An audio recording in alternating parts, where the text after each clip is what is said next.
We are having a lunch right after this service today called Welcome to Midtown. It's one of my favorite things that we do. We head right down to the cafe immediately following this. It's free and it's an hour long. And if you've been hanging out and maybe today's your first Sunday, maybe it's your fifth Sunday, maybe it's your fifth year, maybe it's your 25th year. But either way, if you have questions about our church, you want to know more about how it's structured, how why we do what we do, who's on the team, really anything that you want to know. And if you want to get to know other people too within our church, it's hosted by folks that are connected to our church and by our staff. So if you don't have plans, it's pretty full, but you can check and see if there's room for you because you're going to eat, so you might as well eat here, right? Okay, maybe not. All right. You're like, whatever. So today I wanted to begin with my opinion. This is just my opinion, and you guys are like, we don't come to hear your opinion. But this part's my opinion. I want to begin with what I think is one of the most important, one of the most catalytic relational dynamics that goes under the radar. It's always at play, but it's always also overlooked by pretty much all humanity. So one of the most important catalytic relational dynamics that's at play in every conversation that you have, every single day of your lives. You're not aware of it, but I want to surface it, make you aware of it, because this is a game changer when we can sort of keep this front and center in our conversation. So here it is, and it's a little bit clunky. I'm going to read it twice, and then we're going to talk about it. But it's basically this idea. The relationship you have with others is rarely the same relationship they have with you. The relationship that you have with others, I know there's already a little confusion, is rarely, I'm going to go slow, is rarely the same relationship that they have with you. I'm going to illustrate this in just a minute. But essentially, again, the relationship that you have with other people, because we all have relationships. We have people that we're connected to. We have life that we do with some people, right? And we have an understanding of the relationship that we have with those people, but it's rarely the same one, the same dynamic, the same relationship that they have with you. The best way to illustrate this that I know how is in a parent-to-child relationship. For those of you with little kids, or if you've raised little kids, you totally get this. Your child, especially when they're young, your child does not have the same relationship with you that you have with your child, right? Because you have a relationship with your child. You do have a relationship with your child, but your child has a relationship with you, and they are two very different relationships. With your child, you have a relationship with someone who is 100% totally dependent on you for everything. Your child has a relationship with someone who holds all the cards, all the power until they're about 13, and then the cards get all mixed up and shuffled and dealt back out, right? And things get real confusing for a while. This is why we never really get our parents until we become a parent. This is why you have to be in a relationship with your child to understand what it was like to be your parent in a relationship with you when you were a child. It's only when you become a parent that you feel the way they felt, that you experience what they experienced, that you fear what they fear, like what you get concerned about what you now know they were concerned about back then, right? This is why most of us, when as young adults or in adulthood, we go back and we apologize to our parents. We're like, oh, I'm so sorry. I had no idea. I owe you the biggest apology, right? Because we didn't know. It's not that there was something wrong with us. It's that until you're in that role, until you're walking in those shoes, you really don't know or understand what it's like to be in a relationship with your child. It's not the same relationship. And this dynamic is true for really all of our relationships, right? It's true for most of your relationships, most of my relationships. And as obvious as it is, we rarely take it into consideration in our communication. We rarely take into consideration with the words that we choose when we're speaking to other people. Another illustration, at work, you're in a relationship with your employer. You're in a relationship with your employees, but it's not the same relationship, is it? Everybody's friendly, but you know better than to think that you're actually friends, right? Because there's an inequality there.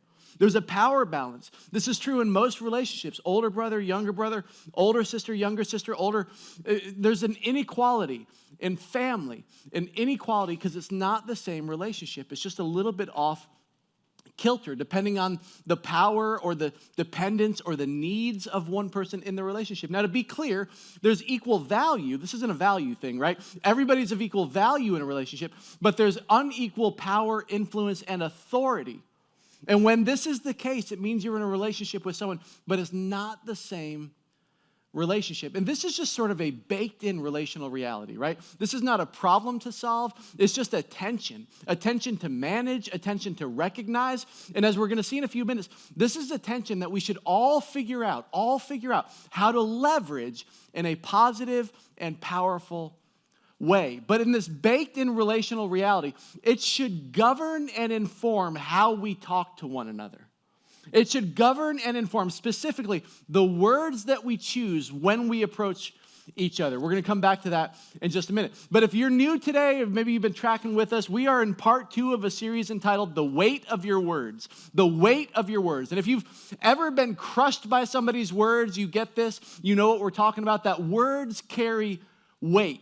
They can leave a mark for good or for bad. They can inspire, they can build, they can destroy, they can wound, right? I mean, we've all been on the receiving end of words that have built us up, and we've also all been on the receiving end of words that have torn us down, left us wondering, left us walking away, not sure of our confidence. I mean, just as an example, I'm going to put some statements on a screen that you're going to feel. These are just words on a screen, but you're going to feel them when I put them up there, right? First one, I'm so proud of you, right? Next one, you embarrassed me tonight. You can feel the energy go out of the room. Ooh, it's cold. How about, I wouldn't miss it for the world. And then how about, you're not needed here anymore. Right? We've all been on sides of things like those statements, like both sides, haven't we? In fact, some of those phrases I just read are emotional for you. Maybe something recently.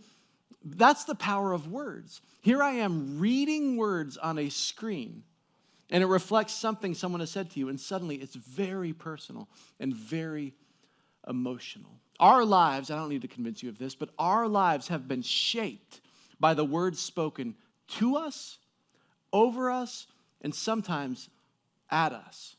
This is true for our childhood, but it's also true right now. For some of you in your marriages, you're dealing with wounds or carrying wounds, things that your spouse has said, and they're like, I'm just telling the truth. I'm just being honest. Like we talked about this last time. It's like, yeah, you're just being honest, but you're killing me. You're crushing me with the weight of your words. Words inflate or they deflate your confidence. Words spoken to us or at us or over us impact who we see in the mirror. Am I right? And here's the thing. Here's where we make a turn as we talk about all of this. While we're quick to acknowledge the fact that people's words spoken to us, over us, or at us have impacted our lives and our childhoods, and again, who we see in the mirror, we're quick to recognize that, right?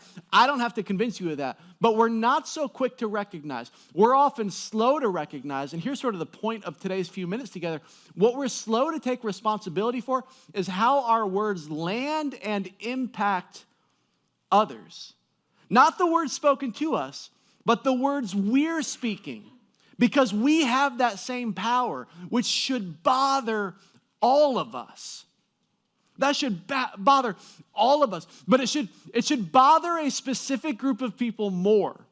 Those of us who consider ourselves Jesus followers. This idea that our words have the potential to wound, that our words have the potential to undermine somebody's confidence or to undermine somebody's self-esteem or to inflict a scar that they carry with them for the rest of their lives, right? That potential with our words should bother us, but it should really bother people who call themselves Jesus followers so much that we begin taking responsibility for not the words spoken to us, but for our words.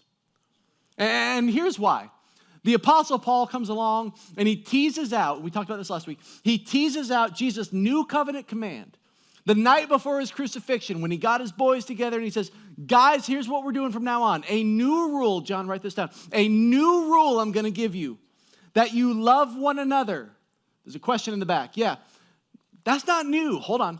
The way I have loved you, so love one another. That the way that we're supposed to treat each other, that the way that we're supposed to live with each other, that the way we're supposed to speak to each other is to be for one another. We talked about this about a month ago, right? We're one another people. We're supposed to make decisions and choose words and respond in such ways that the people on the other side of us, at all times, the person on the other side of you is benefiting from being in a relationship with you.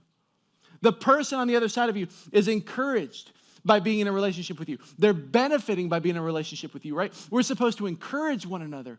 We're supposed to honor one another, to forgive one another, to carry each other's burdens. We're supposed to sacrifice for the sake of or for the benefit of one another. We're supposed to notice that our words matter. And we are more responsible than the average person, Jesus follower. We are more responsible than the average person for leveraging our words in such a way that our words build people up. Now, these words, these kinds of words that we're going to talk about, they should characterize us. So we have to take responsibility. Now, real quick, if you're not a Jesus follower, maybe you're not a Christian, maybe you used to be, and you kind of hit the eject button or left faith somewhere along the way. But my guess is, wouldn't you be more curious about Christianity if more of the Christians you knew had been more cautious with their words? Isn't it true that you may be more curious or maybe more open to leaning in or rediscovering the faith that you grew up in or grew up with, right? If the Christians around you had used their words in a different way as it relates to you, or not just you, but to the people you love the most. So in this series, we're going to be talking about some dynamics that are at work in every conversation that we have. And regardless of your faith tradition, and regardless of whether or not you even have faith, this is going to be really, really, really prayerfully very helpful, because these dynamics are weaving their way into every conversation we have. And these dynamics, here's what's so cool. These dynamics actually determine what people hear regardless of what we say. These dynamics determine what people hear regardless of what we actually say. And here's the thing. This is why we need to be good at this. We have all been on the receiving end of these dynamics, which means this should be easy for us because, we should be able to keep it front and center, but we never do. So the first dynamic, this is what we talked about last week, and we saw it in the book of James. We're going to explore a second one today. The first dynamic that we talked about is simply this, that words are not equally weighted. In other words, all words don't weigh the same, and specifically, negative words weigh way more. Remember this from last week? Negative words weigh way more than positive words, right? So we talked about proportion control last week, not portion control, but proportion control. The proportion of positives to negatives is a really big deal in relationships. And if we want to have the kind of relationship and influence with people where they're able to hear kind of the hard things and sometimes the negative things or the constructive things, we've got to load up on the positive, right? We've got to load up on the positive things, because whether we like it or not, whether we think it's fair or not, it's very difficult for people to hear negative things if negative things are the only things we're ever saying. Right? And it's not a one-to-one correlation either. We said this last week. It's like 25-1, right? So we got to load up on the positive in order to be heard when we say something that's a bit difficult to hear. So today I want to talk about another relational dynamic, and then we're going to apply it to Scripture. We're going to see it in Scripture. That's where we're headed. For a minute, you're going to go, is this even a sermon? We're going to get back to, but here's the dynamic that I want to put in front of you, and then we'll see it when we look in. And it's this, that source determines weight. That source determines weight. The weight of a word is ultimately defined by who said what they said, right? The weight of a word is ultimately defined by the source of the word, the who said behind the what said. So let me give you a couple examples. Ladies, imagine, some of you don't have to imagine this, but imagine you go to lunch with one of your girlfriends, or maybe on your lunch break, right? Or maybe you go and you meet a girlfriend for coffee, right? And she gets there before you and you're walking in and you walk up and she looks up at you and she goes, wow, you look great. That outfit, you look great. You look so young, right? That's a good day, right? Those are like 5-pound words, right? Thank you. Oh, that feels so good. But imagine that afternoon you get home and your 15-year-old daughter walks through and she sort of does a double take at you and she goes, Mom, you look great. What you're wearing, you look so young. We could be sisters. And then she just turns around and runs up to her room, right? And I know what some of you are thinking. You're going, Tommy, I don't have that much imagination. You used it all up, right? I mean, I can't even dream of a scenario like that. But isn't it interesting, right? 5-pound words and 50-pound words, right? When it comes from a 15-year-old girl, when it's your daughter, why does that weigh more? Because of the location? Because it was at home rather than a coffee shop? No, it's not because of where, it's because of who. Who? Source determines weight. So to tease this out a bit, it kind of looks like source determines weight, weight determines impact, impact determines, hopefully, outcomes, right? The source of the words determines the weight of the word, the weight determines the impact, how it lands, and the impact ultimately, in most cases, determines the outcome. Now, if you're into physics, ignore the screen that you're looking at right now because you're going, that doesn't mathematically compute. But for the rest of us, you kind of get it, right? The person who says something about you, the source determines the weight of the thing said, right? If a stranger makes fun of you, who cares? Right? If somebody attacks you online that you've never met, it's like, whatever, right? I don't know you, but if your wife, you know, if someone I've never met before were to say something mean to me outside, it would weigh a lot different than if our board of elders called me in this afternoon and said the same thing, right? I would be going, oh, this hits a lot different because source determines weight. And what's true, and this is sort of what I want to, why I'm elaborating this so much, is that this isn't just true with negatives. This is true with positives as well. Right? And this is why this is so important. And I'm just going to tease this out a bit so we can take this home. Every single one of you, regardless of whether you're a Christian or not, every single one of you, this is true for all of us. It's an Allscape. Every single one of you has the potential to leverage the weight of your words in a specific relationship. And if you get this right, you will do it in such a way that it makes other people better. So what do we do with that? I mean, that's just true and nobody's going to argue with that. But imagine for just a moment, I'm going to give you a specific application. Imagine if we remembered this everywhere we went. That we can use our words to build other people up. That we can use our words to empower them. That we can use our words to shape them, right? And that we have a little bit of a unique advantage. What if you recognize in the relationships that you have, what if you recognize in some of those unique relationships that your words have a bit more weight, right? That you are someone that has some credentials, like someone who's uniquely gifted to say certain things, right? Who am I? Imagine a world where you could use the power of your words. So here's the application. We're going to jump in. The application is this: to remember. Remember, because we forget. Remember who you are and what you represent to the person on the other side of you. Right? Remember who you are and what you represent to the person on the other side of you. And in any relationship where you have any advantage, positionally, relationally, even financially, you have a unique opportunity because your words carry additional emotional weight. And I would just want to encourage you to leverage that opportunity to pour life into those people every chance you get. Leverage your weighty words to encourage and to build and to direct and to protect. And real quick, I want to say something to the students in the room. If you are a student, I just want to say, because this is so important, when it comes to your parents, you have no idea the weight of your words. I think it's so easy, whether you're in middle school or high school, college, it's so easy for us to go, well, they're my parents. Like, they don't have feelings. It's like, they do.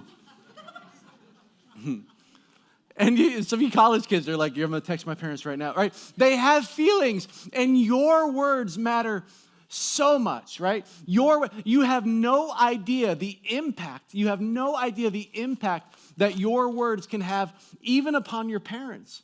I was cleaning out my office this past week, 2 weeks ago maybe. It was a mess. It was a whole, anyway. I found this picture of Benjamin when he was 5 years old. I have 4 kids. My oldest is Benjamin. He's 15 now. So 10 years ago, his first day of school. You know those pictures that they post on social media where you're like holding the chalkboard and it says name, it says Benjamin, it says date, August, whatever year that was. It says grade, kindergarten, and then it says what I want to be when I grow up. And I looked at this and I saw one word that stopped me. It said, Daddy.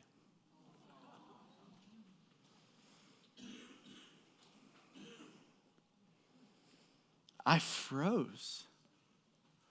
Because I'm like, one word from 10 years ago made me, for the rest of that day, I'm going, am I the man that my 15-year-old would say that about? It's easy to fool a 5-year-old.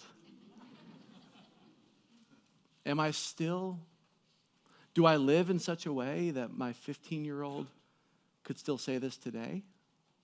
That one word, this is the point, that one word stopped me in my tracks. A 10-year-old word in a picture stopped me in my tracks. So students, you have more power with your parents than you could ever realize. So who we are and what we represent should determine what we say, the words that we choose, because who we are and what we represent determines the weight of our words. Now, so far, this has been great advice and a really lousy sermon.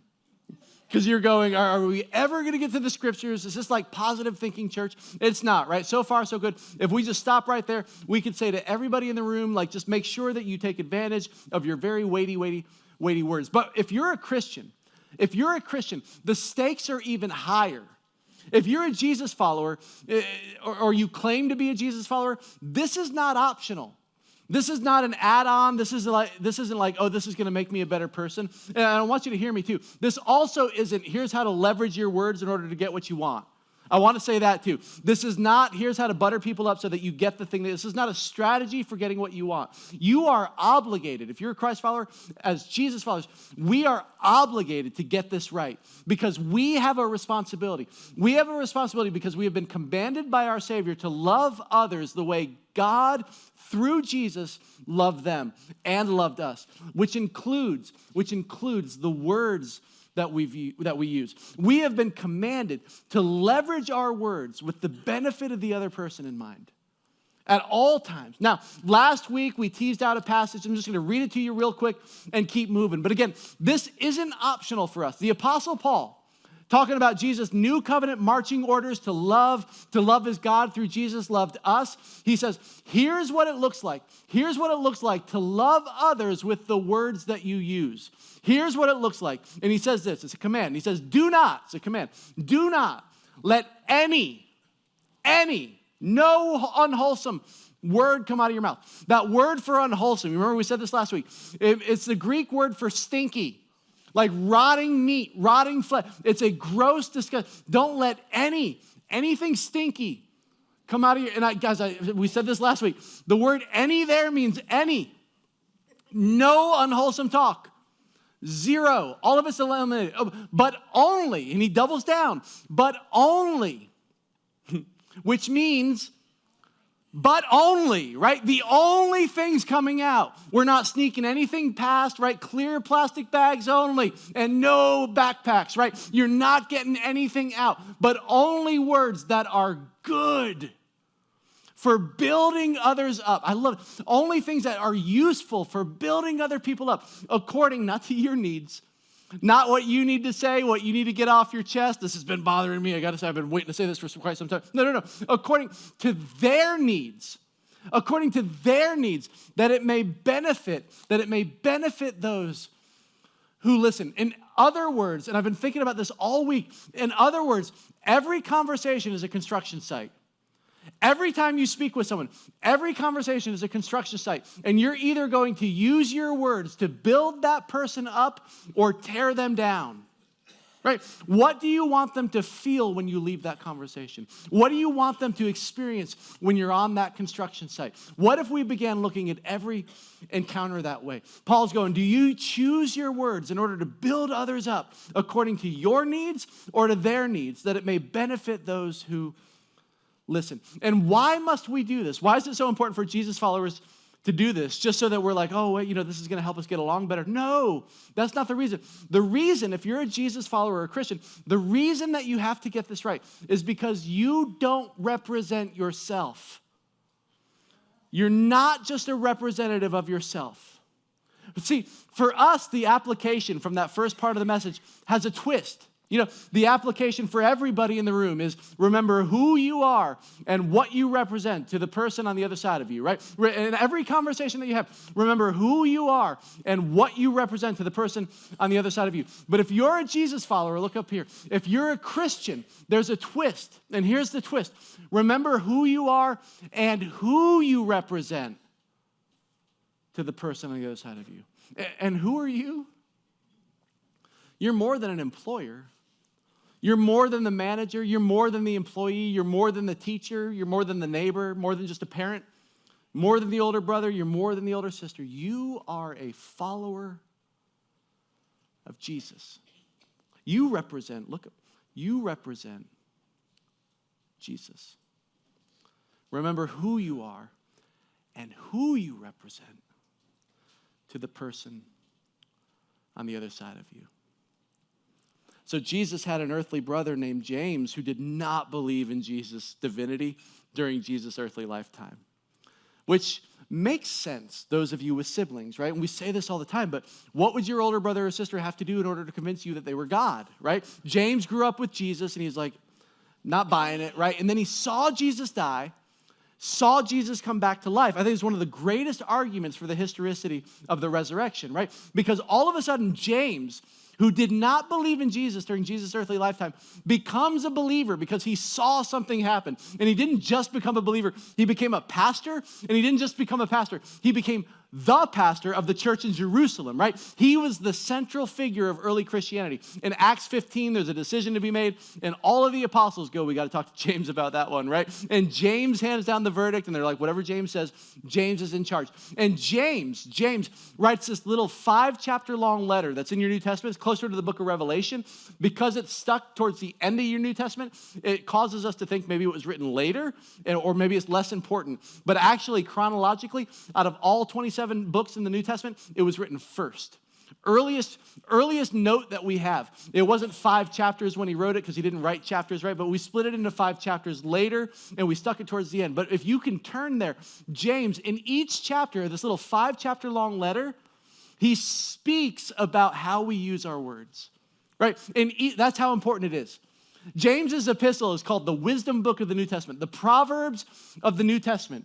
It's really useful and challenging for how we live. But in each chapter, this 5-chapter little long letter, he talks about how we use our words. He goes, it's that important. And so as we've journeyed through this series, The Weight of Your Words, we said that each week of it, we're going to zero in on a passage from James's letter that talks about how we use our words. And in James chapter 2, verse 12, this is where he speaks of it in this chapter.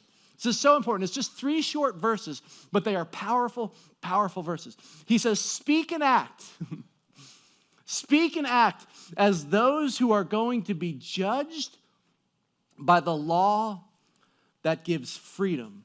So James is saying, if you're a follower of Jesus, right, you have been redeemed, you have been forgiven, you have been freed, you've been liberated from a standard that you could not keep. That's why we needed a Savior. Because we couldn't be perfect, right? So we are to pass now our freedom off onto others. We're to extend mercy to others. We're to extend forgiveness to others. We're to extend liberty, freedom, that word there, mercy onto others. Mercy is when we don't get what we do deserve, right? You ever needed mercy before?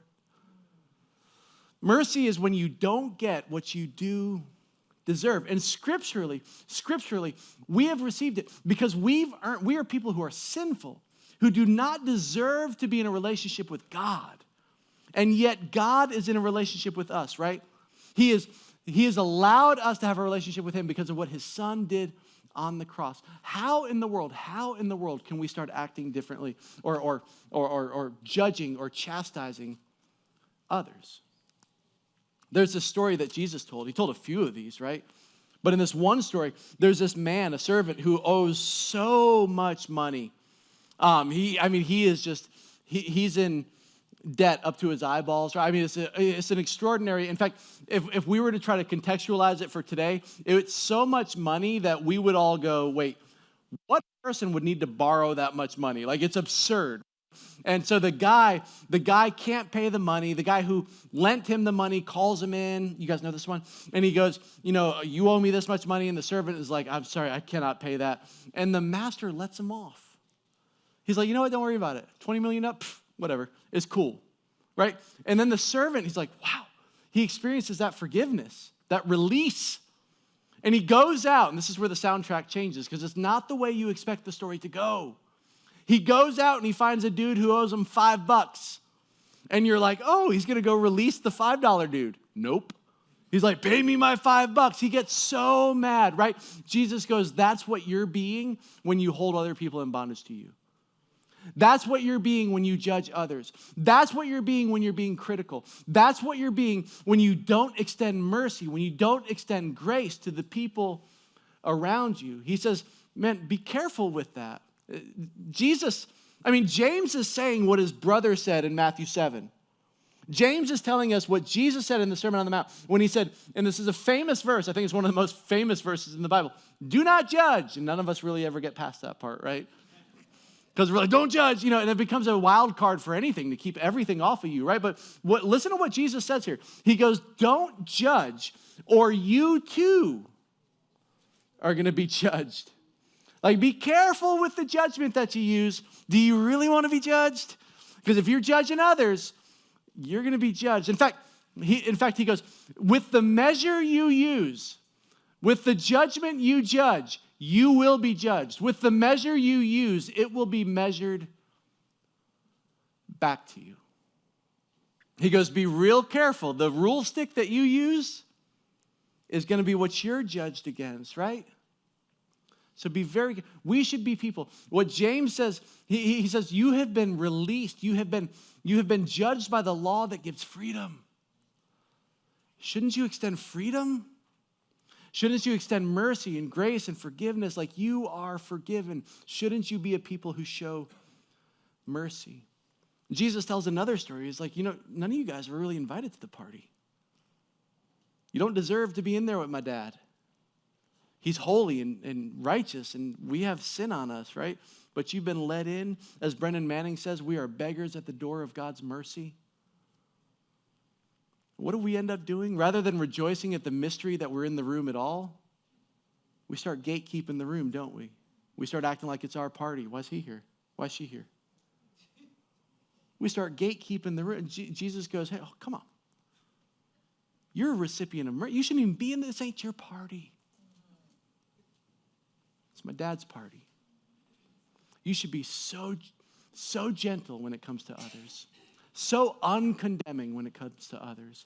And if you aren't gentle and you are condemning, be very careful, because that's the same measure that you'll be measured by. So Jesus said it first, and then James said, and James too, he says, speak and act as those who are going to be judged by the law that gives freedom. The law, what you're receiving freedom. Jesus did so. He liberated you, right? And then he continues. I love this. Because judgment without mercy, this is so important. Because judgment without mercy will be shown to anyone who's not been merciful. Anyone need mercy? I'm like, I better be merciful then. Judgment without mercy will be shown to, if you want to be judged, you want to go around judging, you're going to be judged. Judgment without mercy will be shown to anyone who has not been merciful. And then he wraps it all up. I love with this line. He goes, mercy triumphs over judgment. You got a difficult person in your life? Mercy triumphs over judgment. You got hard people, you got people you don't agree with, right? Mercy triumphs over judgment. What if you use your words? What if you use your words not to criticize, not to judge, not to beat them down, but to build them up mercifully? That doesn't mean only saying good things. It means saying the hard things too, right? But doing it in a way where mercy triumphs over judgment. What if this had been our track record? To use Jesus' words, you are, and this is so amazing, you are, I love this. You are the salt of the entire earth. You are the salt of the earth. So our words should do what salt does. Preserve and protect. Preserve and protect. Never harm, never undermine. And Jesus goes, there's more, there's more. You're the salt of the earth. And not only that, you are the light of the world. Our words should bring light and life to every single person we meet. Our words should bring light and life to the people on the other side of us. And then Jesus doubled down. In case we didn't get it, he goes, here's what you need to do. Since you're the light of the world, since you're the salt of the earth, you're the light of the world, I want you to do something with it. Some of you guys know this passage, you've read it before, some of you sang a song about it, right? He says, hide it. What should you do with the light of the world? Hide it under a bushel? No, don't put it under a bushel. Don't put it under a clay jar. He goes, here's what I want you to do with all that light. I want you to leverage your light. I want you to think about who's on the other side of you. And I want you to let your light shine before them that others may ultimately see. They're going to connect the dots between how you speak and how you live and your Father in heaven. They're going to connect the dots, right, between how you live and what you say and who you worship and who you follow. They're going to see God as a result of how you speak. I want you to let your light so shine in such a way that they might see and hear and connect the dots between what you say and why you say what you say and what you possess, who you love, the attitude that you have, that you show the care that you do with, right? Who you follow and who you worship. It is all connected. And I want you to leverage those weighty words so that every time someone is on the other side of you, they feel light, they feel salt. I want you to leverage who you are and who you represent to the person on the other side of you. So use those weighty words to build them up and to encourage. And it's not just an opportunity for us, guys. This is actually our responsibility. That's where we make this pivot, right? We often think about the words that have been said to us, but you have the same power. You're speaking words all the time. What if you use these opportunities, right? It's an opportunity, but it's also it's a responsibility. Imagine just for a moment, imagine the influence that the church would have in the community and that the church would have in the world if we'd just gotten this one thing right.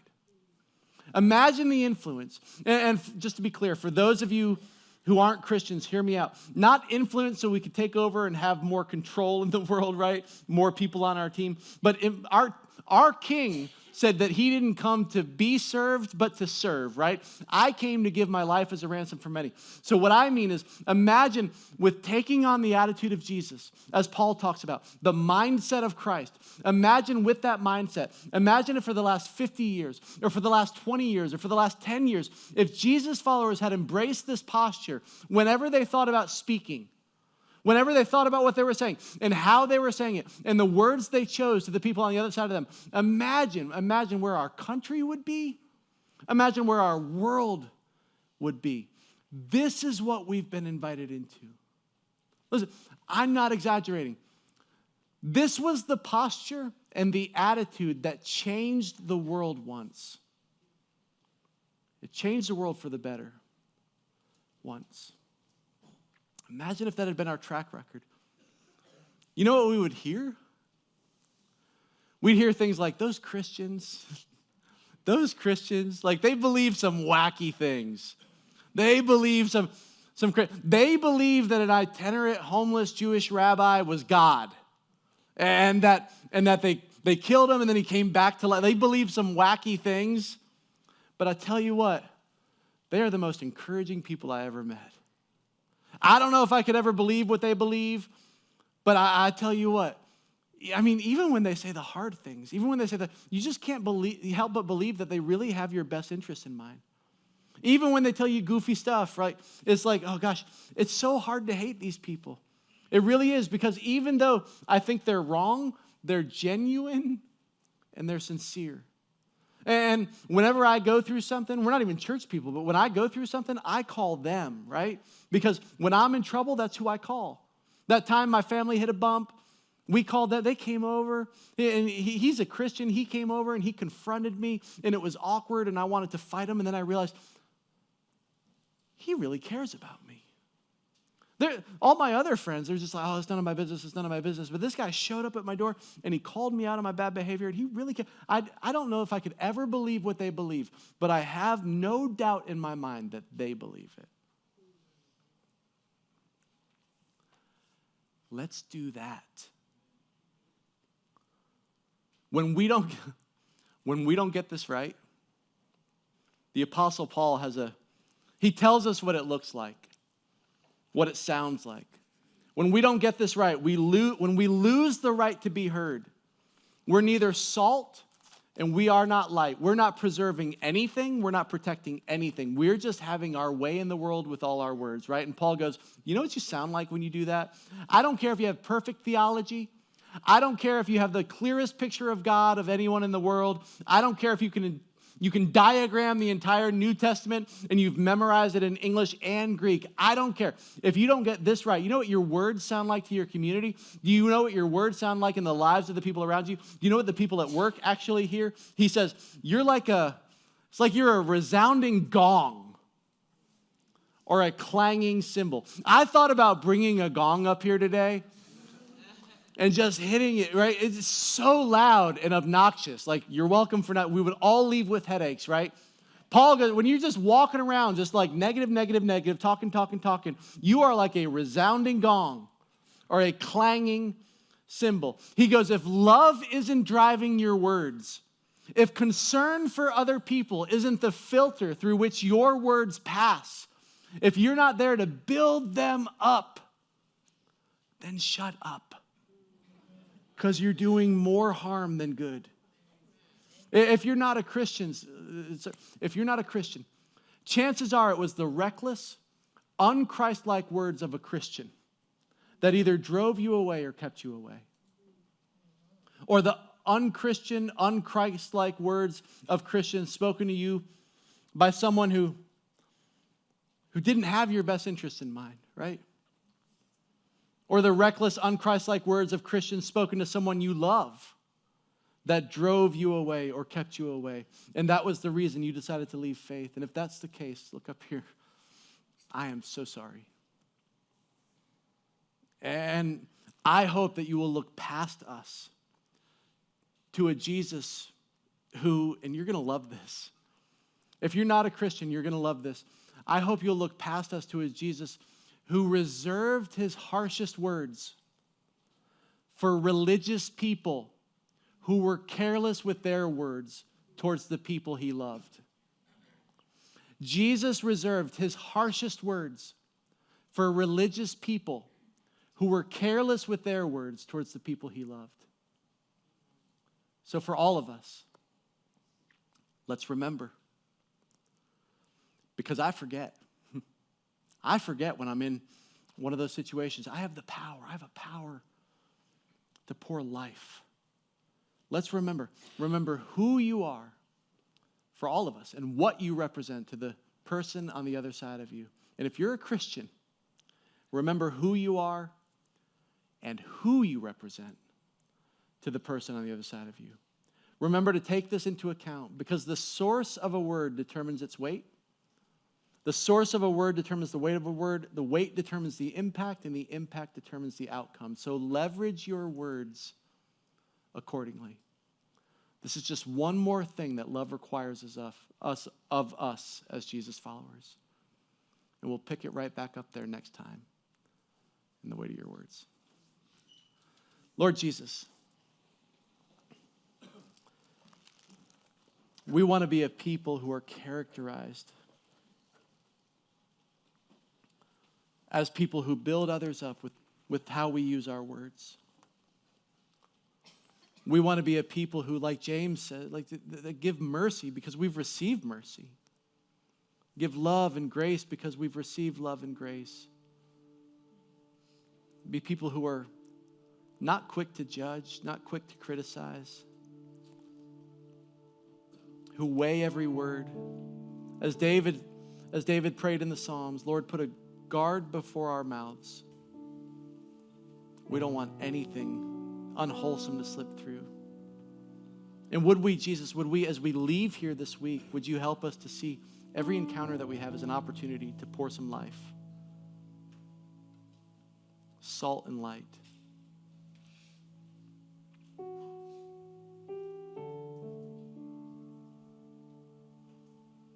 Friends, we're going to sing in just a moment. We'll stand and sing, but before we do, I just wanted to introduce a couple of my friends.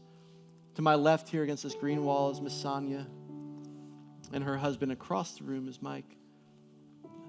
If you need prayer, if there's anything that you would like to receive prayer over, whether it's financial, relational, emotional, physical, anything going on in your life, they'd love to pray with you before you leave. We've also, when we stand and sing in just a moment, if you'd like to just move, often people will like to light a candle as they pray or come use the kneelers. We've also got cards in the back of the seat in front of you that Jay spoke of a minute ago.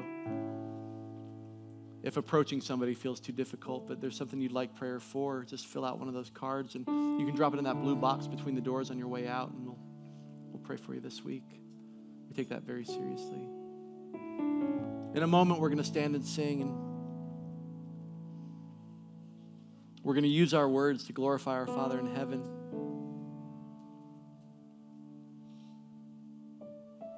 And then at the end of that song, Ashton's going to pray over you, and after she's finished, she'll say amen, and at that amen, you are free to go. We've enjoyed worshiping with you this week, and we hope to see you back. If you're sticking around for Welcome to Midtown, we'll see you down in just a few minutes at the other end of the building. But for all of us, maybe we could dim the lights. For all of us, let's use this moment to ready ourselves to lean into the weight of our words in a positive way, to use our words to build others up, to give mercy and freedom. We love you, Jesus. We thank you that you put us ahead of yourself. You put our needs in front of your own. And now we're called to do the same. Help us to love like you. Amen. Amen. Would you stand with us as we sing?